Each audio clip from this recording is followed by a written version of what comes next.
Hi, my name's Benjamin Bonetti. I'm a celebrity life coach and hypnotherapist and author of How to Change Your Life.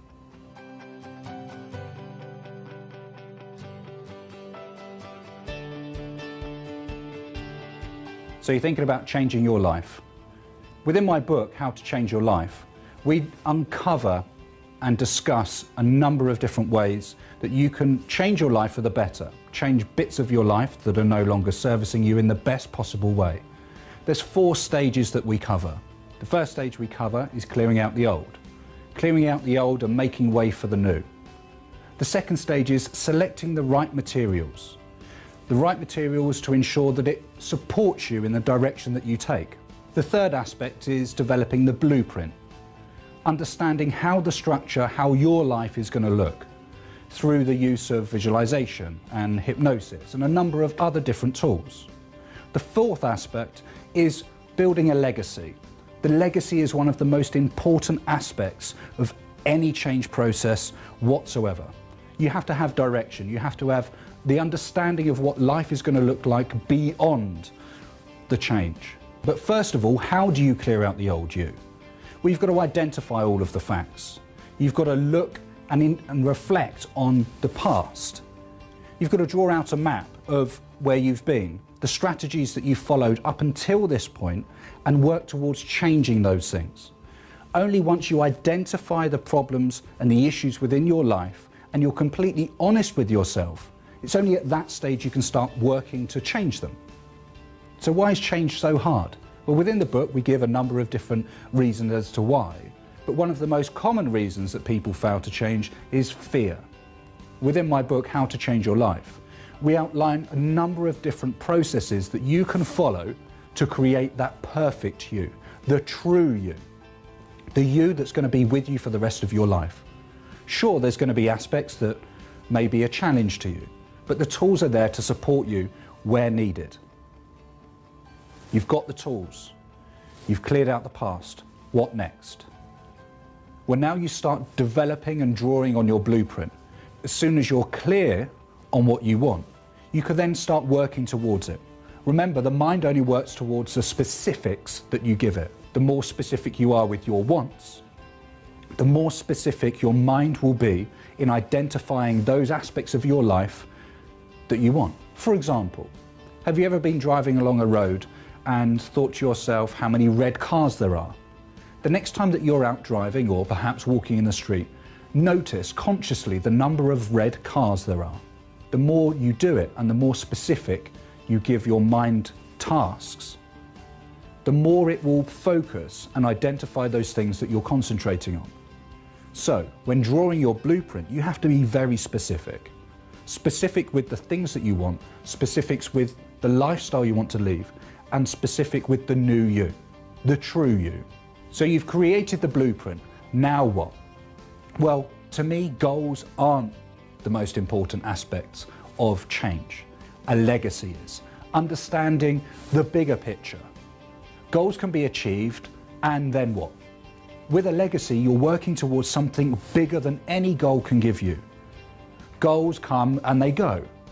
And you can build a number of goals and stack them on top of each other. But ultimately, a legacy is going to live beyond your lifetime. Ask yourself this: what legacy are you building today? What's going to be left behind after you've gone on to the next lifetime? Once you've set your legacy, then it's time to take the massive action needed. And after a while, each step you take will become more fluid. It will become easy. The most important aspect in this overall change is making the first step. So once you've cleared out the new and you've started building your temple and you've drafted out your life blueprint, your life plan, your legacy, there's 3 aspects which are going to support you along the way. These 3 critical elements you need to work with on a daily basis. They're not things that you can start and let go. They're things that will constantly evolve with you over time. You are no longer the person you were 20 years ago, 10 years ago, 5 years ago, or even yesterday. You are a new you. Each of these 3 areas you have to constantly work on. They are well-being.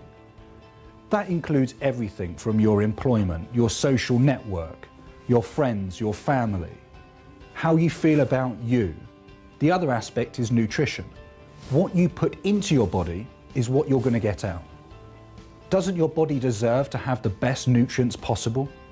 Be aware over the coming weeks, over the coming months, what you're eating. And ask yourself this: is it the right food for you? Is it nutritionally rich enough to give you the lifestyle that you want? If it isn't, then do something about it. Change. Start being aware of the ingredients that you're consuming.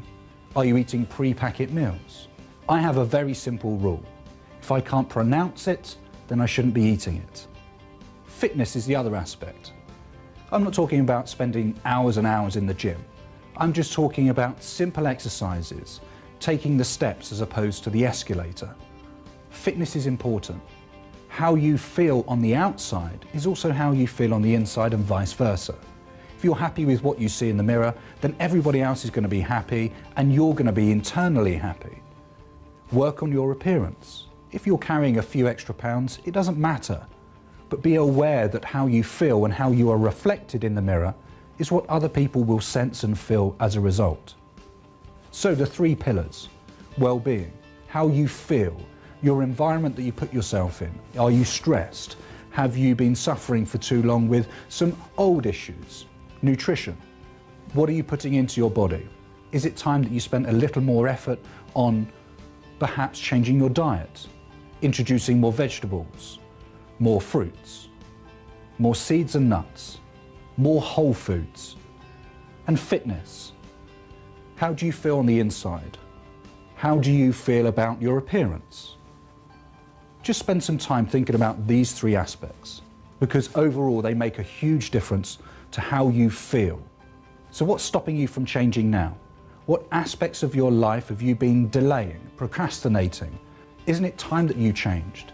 Isn't it time that you gave yourself a better you, the best you possible, the true you, that you developed yourself into that being that goes beyond where you've been? Have you been unhappy with your past? Maybe now is the right time to change.